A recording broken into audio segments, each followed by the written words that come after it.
Aujourd'hui, je débranche. Une journée sans smartphone. Une vraie. Je veux sentir Paris. Le vrai Paris.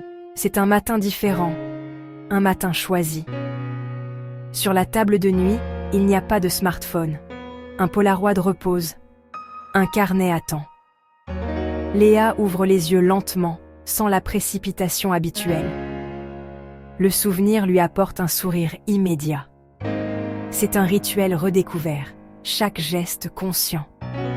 La journée s'annonce pleine de possibilités, une page blanche à remplir.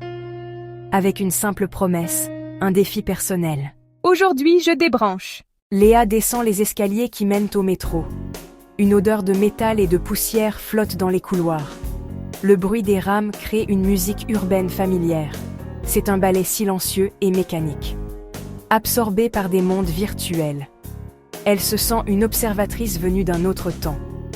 Autour d'elle, le spectacle continue. Le wagon est plein de corps, mais vide de connexion. Les noms des arrêts qu'elle connaît par cœur. Leurs yeux se rencontrent, une reconnaissance silencieuse. Un échange bref, mais puissant. Saint-Germain-des-Prés. La voix métallique annonce sa station. Sa journée sans téléphone lui offre déjà des surprises. C'est un lieu chargé d'histoire, parfait pour des retrouvailles. T'as l'air différente aujourd'hui, genre présente. Je suis en mode analogique. Pas de téléphone, juste moi.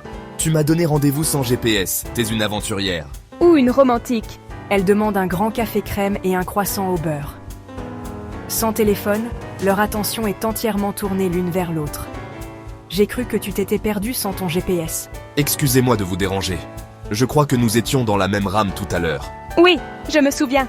Je m'appelle Julien. Léa tente une expérience aujourd'hui. Journée analogique. La promesse d'une rencontre inattendue. La conversation reprend, mais à trois. Ils parlent de Paris, des quartiers qu'ils aiment, des livres qu'ils lisent. Julien est libraire. Son livre est un recueil de poésie. Pas de pause pour vérifier des notifications, juste un vrai moment. Oh, je dois filer. Amuse-toi bien, ma belle. Un silence court, rempli de possibilités. Ma librairie, c'est un peu mon refuge analogique. Il n'y a même pas de Wi-Fi. Leurs mondes se font écho, créant un lien immédiat. Le marais est juste à côté. Parfait pour flâner. Ils se laissent guider par leur curiosité. Julien lui montre des détails qu'elle n'avait jamais remarqués.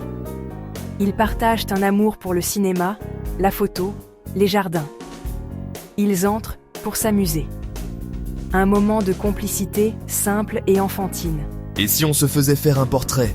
Un souvenir de cette journée, analogique. Le silence est confortable. La chaleur d'un bras contre l'autre. Un souvenir se grave déjà dans la mémoire. Le portrait prend vie. Une romance en filigrane. Paris à hauteur de cœur. Le dessin a capturé leur complicité. Une glace pour fêter notre portrait? Ils décident de partager. Un geste simple, chargé d'une douce intimité. Leur projet cherche la même authenticité. Le geste est spontané, intime. Une affection naissante. Chaque moment partagé les rapproche. J'aimerais te montrer ma librairie. À l'intérieur, une odeur de papier, d'encre et de bois ciré. Un lieu hors du temps. Il connaît chaque recoin. La seule connexion que nous encourageons est celle avec les livres. Une expérience sensorielle unique. Chaque livre est une promesse d'évasion. La librairie devient le théâtre de leur intimité grandissante. Un refuge loin de l'agitation du monde moderne. C'est un de mes poètes préférés. Lis-le à voix haute. Sa poésie parle d'amour, de liberté, de la beauté du monde. C'est un moment d'une rare intensité. Il ne dit rien, mais son regard parle pour lui. Le temps semble s'être arrêté. Le moment est brisé. La promesse demeure. Une connexion puissante les unit. J'ai passé une journée incroyable. Moi aussi. C'était vrai. Appelle-moi sur le téléphone fixe de la librairie. Le trajet s'est fait en silence complice. Une journée pleine. Une rencontre inattendue. Une version de moi que j'aime. Pour la première fois depuis longtemps, elle est impatiente de demain, loin des écrans.